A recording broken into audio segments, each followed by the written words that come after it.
to break the stone, like the picks and crowbars. Okay. What about day-to-day life? What didn't they have? What were they missing? Gabriel? They were missing resources like paraffin, oil, nails, string, dog biscuits, and iron, which cannot be produced at the farm. Excellent, right? A lot of things they couldn't produce at the farm. Paraffin is what they would make candles out of, okay? So a lot of these items they couldn't produce on the farm, and uh, they were having difficulty procuring items that they needed for everyday life, okay? And this brings us to our next question. What solution did Napoleon offer for this? Tasia?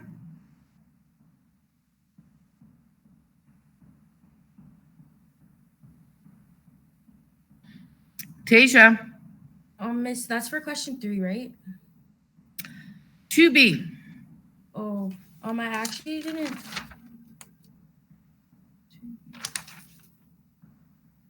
I didn't answer 2B because I answered A and then I forgot to do B. So I just. So you know what the problem is, but not the solution? Oh, he said that the farm would engage in trade with the neighboring farms in order to get the materials they needed. Thank you. Napoleon said that the farm, that they would now begin to engage in trade with neighboring farms, not of course for any commercial purpose, but simply in order to obtain certain materials that were urgently necessary. Okay? And there's two things here. So first of all, not engaging in trade was a commandment. Okay? Not to engage in trade with humans was a commandment, not to resemble humans, not to engage in trade. So they are breaking one of the commandments.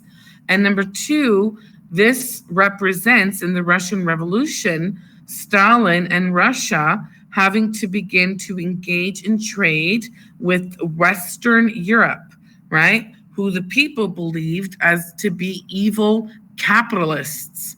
And many people in Russia were not happy with the government beginning to trade with the Western world, with the capitalists. But passing a law that you can't trade, is not realistic because no country can produce every single thing that they need on their own. Trade is essential. What attitude did the animals have towards Napoleon's suggestions? Amy? They felt uneasy because they knew the rule said to never have dealings with human beings, never engage in trade, and never to make use of money. Very good. Never to deal with human beings, never to engage in trade, never to make use of money. These had been part of old Major's vision. And like I said, Russia had to start trading with the West, the evil capitalists, and many were against this.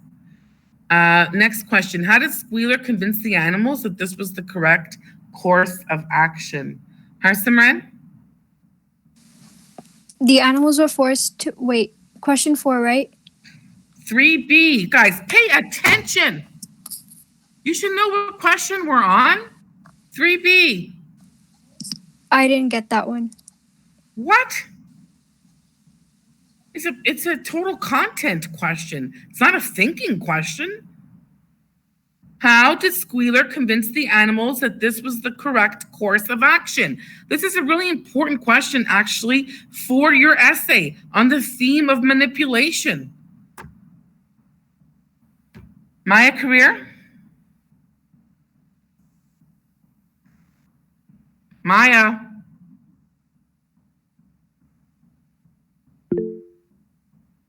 My mic isn't working. Lord have mercy. I hate technology. Gian. He said that the resolution against engaging in trade and using money have never been passed on or even suggested, and it was just pure imagination? Thank you, Gian. Thank you. And this is very important to say that the resolution against engaging in trade and using money had never been passed or even suggested means that they are using two tactics that the pigs use to subjugate the animals. One tactic is the perversion of language, and this represents propaganda in the Russian Revolution. Okay, he is circulating lies. Okay, and he says that it was a lie circulated by Snowball, that it never happened. Okay, and all of this verbal manipulation that Squealer puts out, where he convinces animals of things that they know to be true, is the perversion of language. He says that it had never been written down anywhere. And since it was true that nothing of the kind existed in writing, the animals were satisfied that they had been mistaken. So you see the perversion of language, the way that language is manipulated to brainwash the animals. We also see the rewriting of history, which the pigs will use many times in the book to subordinate the animals, the rewriting of history. So we all know that this was part of Old Major's vision, and these are powerful tools in the process of enslavement, of turning these animals into slaves. And the perversion of language and the rewriting of history are powerful tools. They are even more powerful than terror and brainwashed conformity. So the perversion of language and the rewriting of history. I hope you wrote that down. I don't see people taking notes. You know, when we're taking up these questions, you're supposed to be taking notes, right? Number 4, how were the animals forced to work a 60-hour week? Sudharsan. Napoleon used to threat of hunger. He said he will take their rations. Rations. Yes, anyone who did not, he said it was strictly voluntary, but any animal who absented from working the 60-hour week would have his rations reduced by half. Okay, so be basically made to starve. And what was the job of Mr. Whymper? Describe him. What was the job of Mr. Whymper? Ozazi?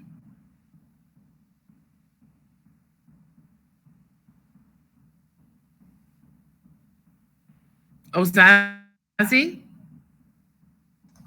Is this question 5?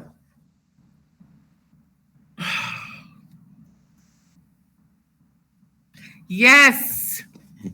The job of Mr. Whymper was to visit the farm every Monday, to receive his instructions and agree to act intermediary between Animal Farm and the outside world. So he was to come and receive instructions to the farm. And what's an intermediary? What's an intermediary? Did you guys write this down, not know what it means? Come on, raise your hand. What's an intermediary? Like a link between two people. Sorry? A link between two people. Excellent, excellent, Kian. A link between two people, a middleman, a go-between. So he was the link or the middleman between Animal Farm and the outside world, okay? So, and he was also a lawyer. He was a solicitor. So if there was trading going on between Animal Farm and the outside world, then this would be done through Mr. Whymper, okay? And he'd be doing the contracts and all that stuff. And he would visit the farm every Monday morning to receive his instructions. He was a sly-looking man with side whiskers, sharp enough to have realized earlier that anyone else that Animal Farm would need a broker and that the commissions would be worth having. Number 5, who did Napoleon blame for the destruction of the windmill? Maya Rambali?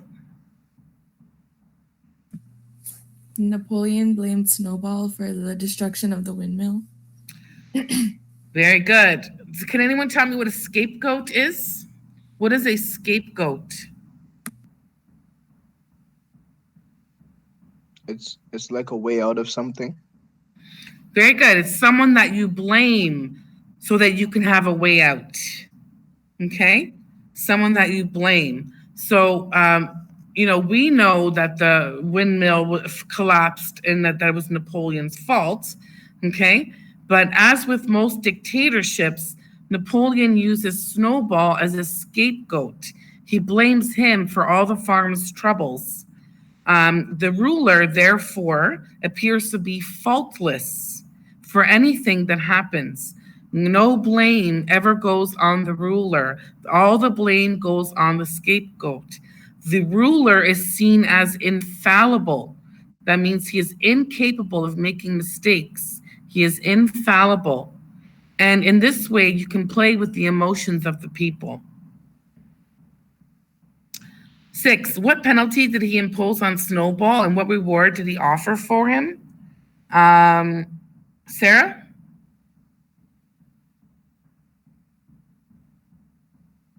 Miss, I didn't answer that question. Because you didn't do the questions probably. It's a pure content, not a thinking question here. Yeah. Let's see. Samir? Snowball's penalty would be a death sentence, and whichever animal found him, they would receive animal hero, second class, and half a bushel of apples. Excellent. To any animal who would bring him to justice, and a full bushel to anyone who captures him alive. Okay, very good. And number 7, what were the animals required to do now? What were they required to do? Adrian? The animals were required to start rebuilding the windmill through winter, rain, or shine. Very good. And in this chapter, the pigs already seem to be becoming more like the old human masters themselves. They move into the farmhouse, they sleep in beds, the commandments are changed. The 4th commandment, which read, no animal shall sleep in a bed, now reads, no animal shall sleep in a bed with sheets. The animal's memory of the past is cloudy. This allows them to pervert, rewrite history, and manipulate the animals. In this chapter, we also see how the animals are becoming more and more enslaved. They are becoming like slaves. They work long, hard hours and have less food than ever. And this represents the Russian people during the Russian Revolution. Okay, this also represents the Russian people during Stalin's plans of all-out industrialization. The animals do not know it yet, but they are really becoming slaves. Their hard work and sacrifices are no longer for themselves or the betterment of Animal Farm. It is only for the betterment of their enslavers, in this case, the pigs.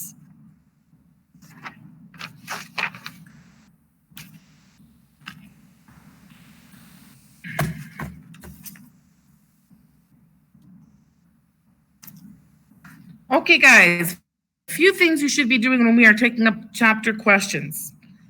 First of all, you should know what question we're on, okay? When I ask you a question, I don't want you to ask me, what question are we on? If you're asking me that, then you're not paying attention. Second, so you should know what question we're on. Also, when we are taking up questions, you need to be taking notes, okay? If I'm talking about things like the and the rewriting of history and things like that, I should see you taking notes. If you were in class, that's what you would be doing, okay? So make sure you know what question we're on, you're paying attention, and you're taking notes, okay? And you answer all questions. All right, next presentation. We have Japneet and Samir.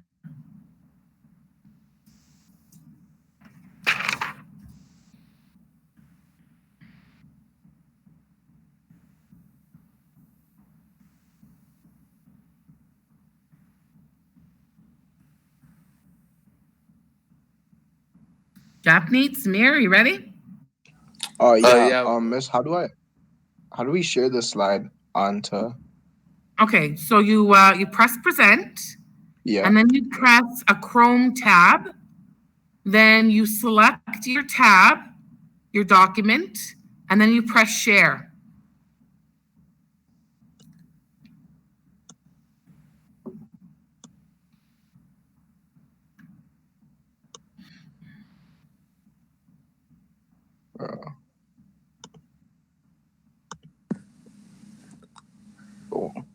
Okay, I'm clicking. I click present now, and then it says, says share a window. Go there. Does it have a Chrome tab? No, I don't.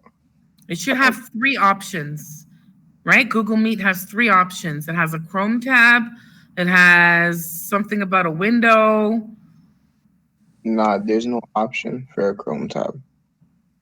Okay, so what does it have? What's the option? Okay, hold on. 1 second.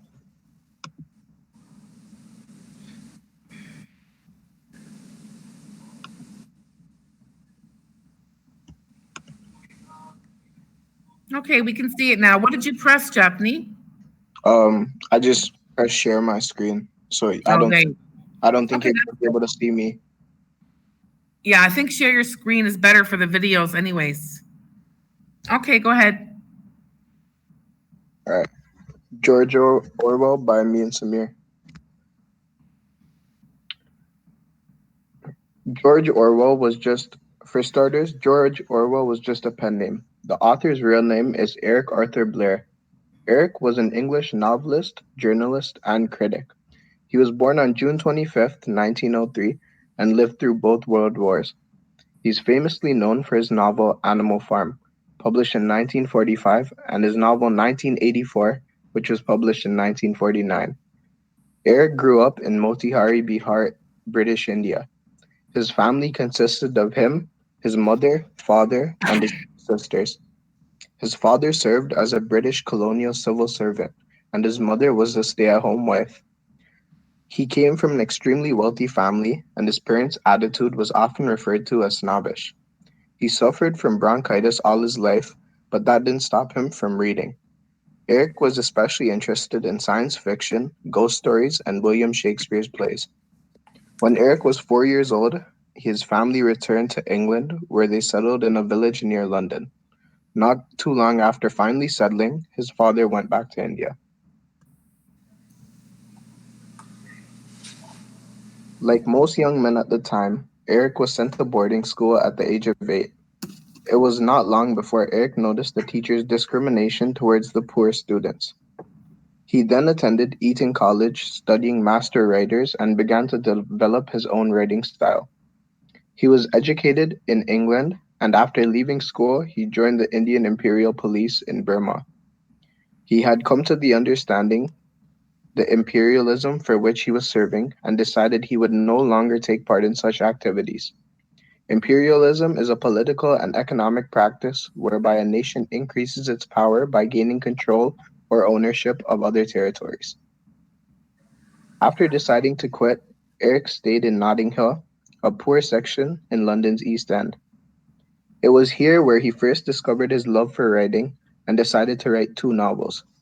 These novels were ultimately lost in Paris. Orwell earned a living by teaching and writing a few small-time articles. Because he was teaching at the time, he preferred to publish his first book under a made-up name, to disguise his true identity. He gave his publisher a list of 4 names to choose from, and thus his pen name George Orwell was created.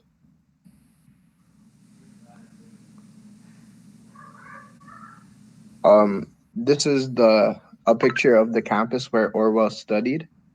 And then there's a picture of the Indian Imperial Police, which he quit after 5 years. and then his first major book published under his pen name.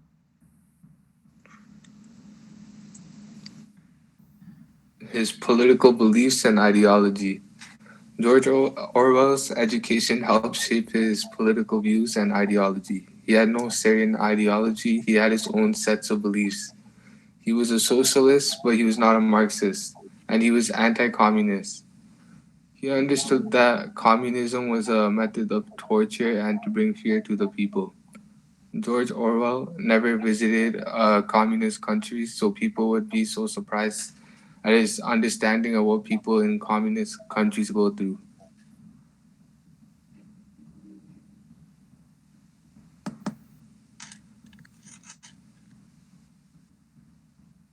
Jay, next slide.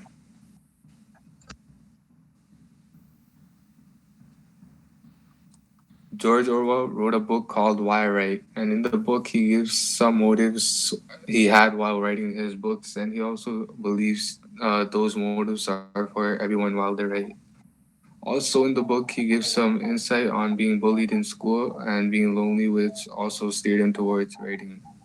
The first motive he gives is sheer egoism, which basically means for the desire to be clever, to be talked about, and to be remembered after death.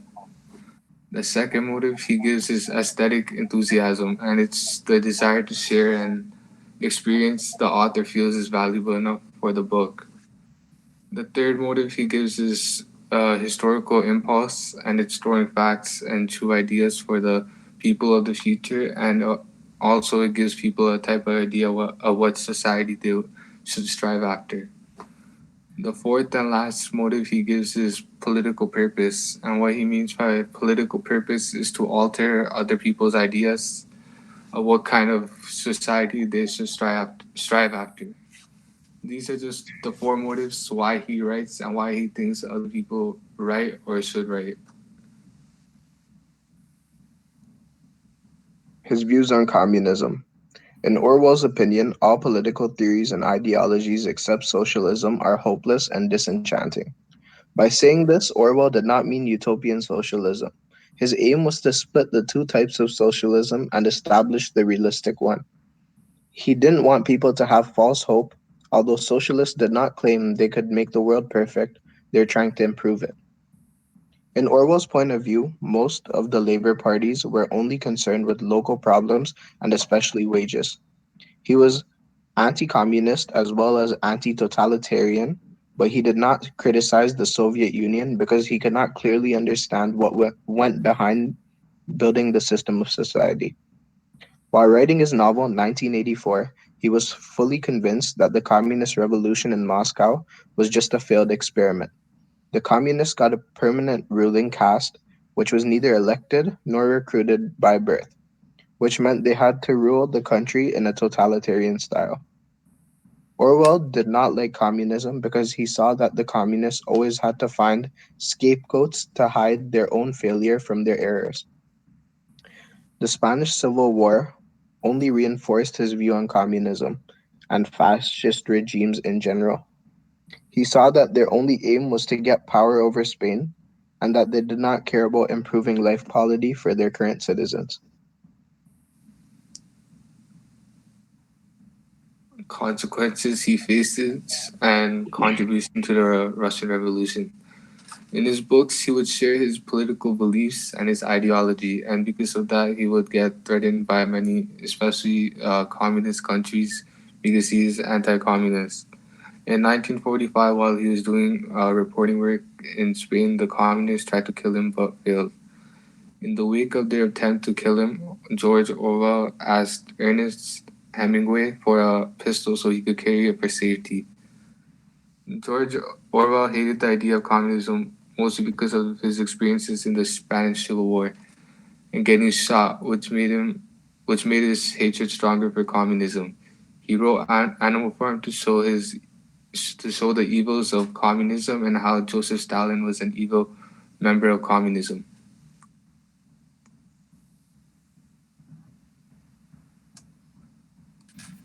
How did he affect society? George Orwell affected society in many ways. He didn't write Animal Farm for entertainment. Most people discard that he wrote it so he could to get his point across, and more people could find out what's happening within the war. Also, George Orwell took some risks writing books such as Animal Farm with his opinions on communism. Many people wanted to take his life. He took these risks to portray to other people that what was really happening in the Russian Revolution and how communism is evil. Animal Farm is a very biased book that expressed his opinions on what was going on around the time he wrote the book. Even if people had mutual feelings on what was going on in World War One, no one had the courage to publicize it. So people think that by George Orwell making it public, it caught a lot of people on board and made it so everybody should know what is going on in World War One.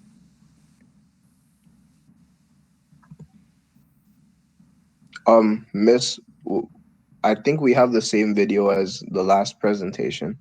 Okay, so you don't have to play it if it's the same one. Okay. Okay.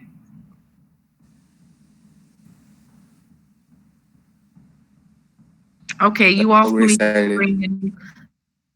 need to bring in your works cited the next time you come into class. Right. I don't see access dates. Show that again. It's okay. Just make sure it follows proper format, okay? Right. Bring in your works cited the next time you come into class so I can mark your presentation. Okay. Do you want us to? Okay. Do you want us to? Good presentation, guys. Do you want us to Good pick job. a different video, Miss, or is that okay? No, that's okay. If it was the same video, I'll just give you the same mark. No. Okay, guys, now we're going to look at some comparisons between the characters in the novel and the real people in the Russian Revolution. So I'm going to put up some notes and you are going to copy, okay? So take out paper and a pen, warm up those finger muscles, and get ready to copy some notes.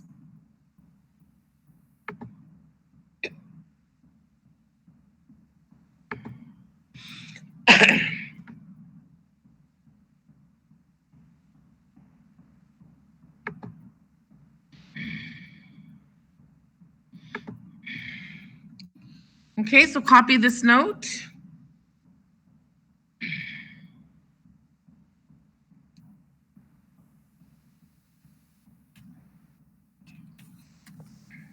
Miss, can you make it bigger or is that? No, I can't make it bigger. I don't see anywhere. I can see it. You can't see it? It's just that I'm on my phone because my computer doesn't have a microphone, so it's kind of small. Can you see it enough though? Hello? Yeah, I can see it. I'm just gonna like. Miss, on the close. computer too, it's really small. Can you make it bigger? I'll send you a picture, Samir. Okay.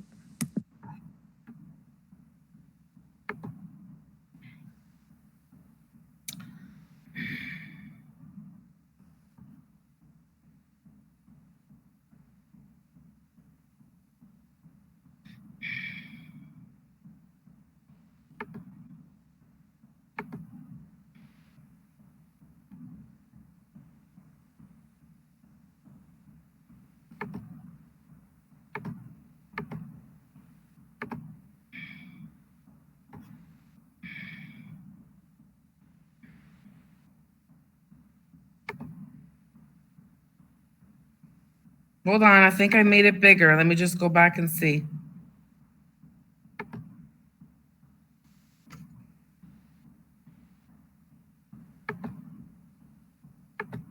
Can you see it now? Hello? Guys, can you see it? Yes, Miss. Okay. All right. See, I figured something out. Oh my God. I hate technology.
Down?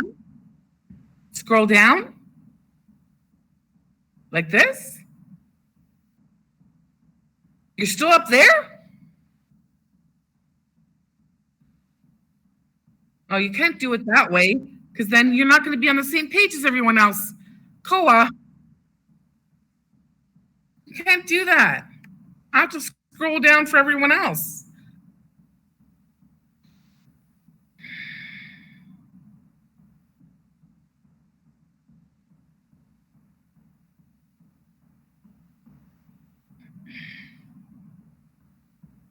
You don't write in column, you write from left to right.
Did you guys copy all this yet?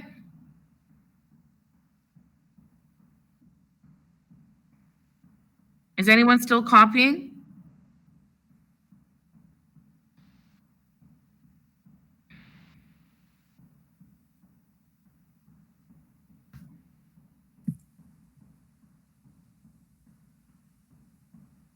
Wait, Miss, can you go back up to animalism and communism?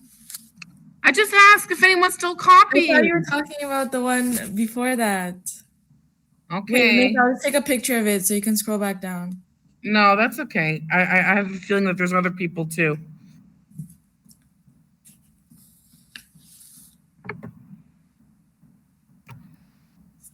You know what? This page will be enough for today. We'll just finish animalism and communism. Well, and Snowball and Trotsky. Okay?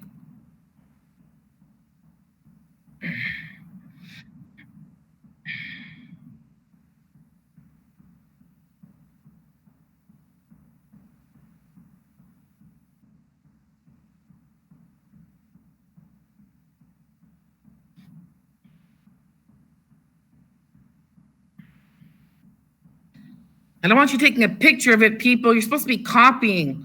It doesn't get in your head when you take a picture. Miss, I was gonna take a picture and write it down after. No, you write down now. I don't believe in afters.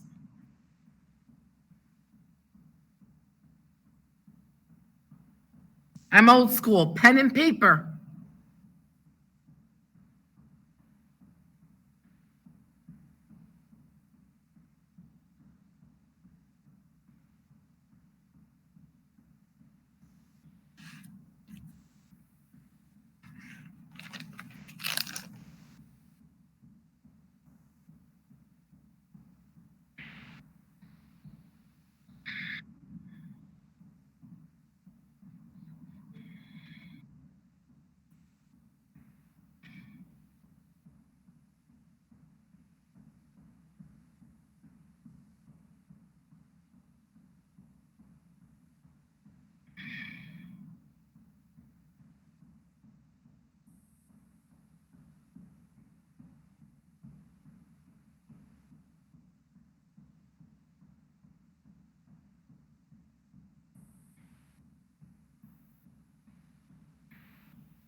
you're not finished, don't worry, I'm going to scroll back down again. Okay.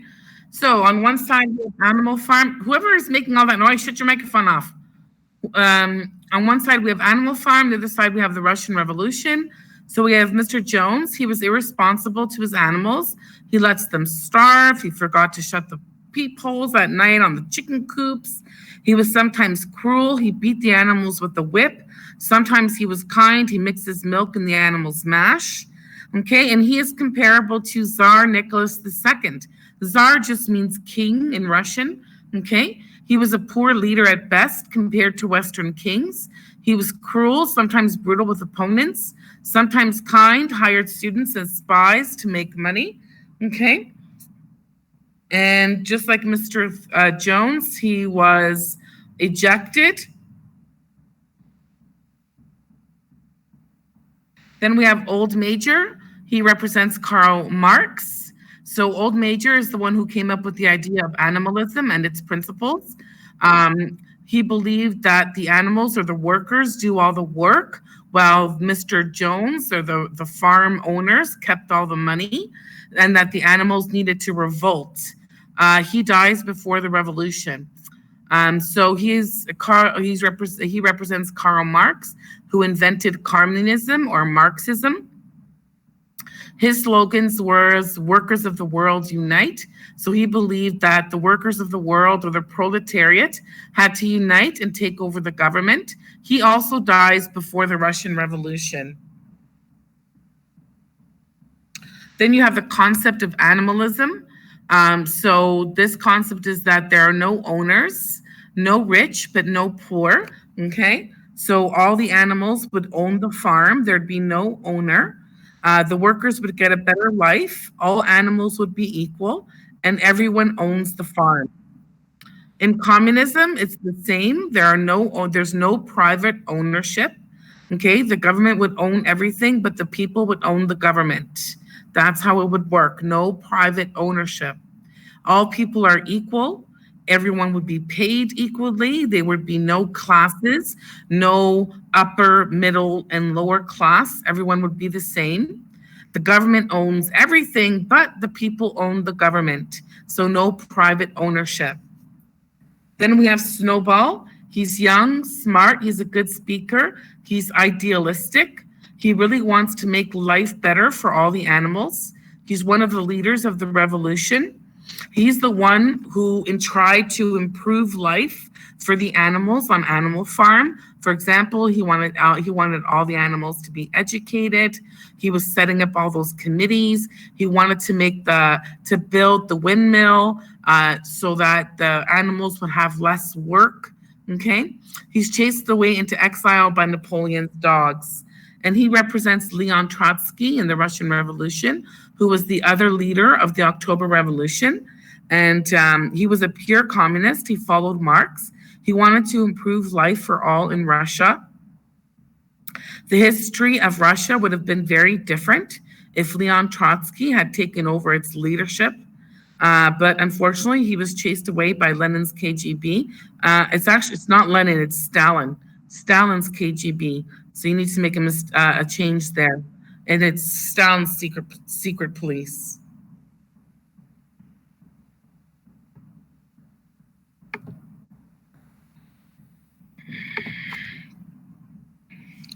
Did everyone finish copying? Okay. We're going to continue with that comparison note tomorrow. There's more comparisons between the book and the Russian Revolution. For now, I want you to take out your books, start reading chapter 7 online, and answer the study questions.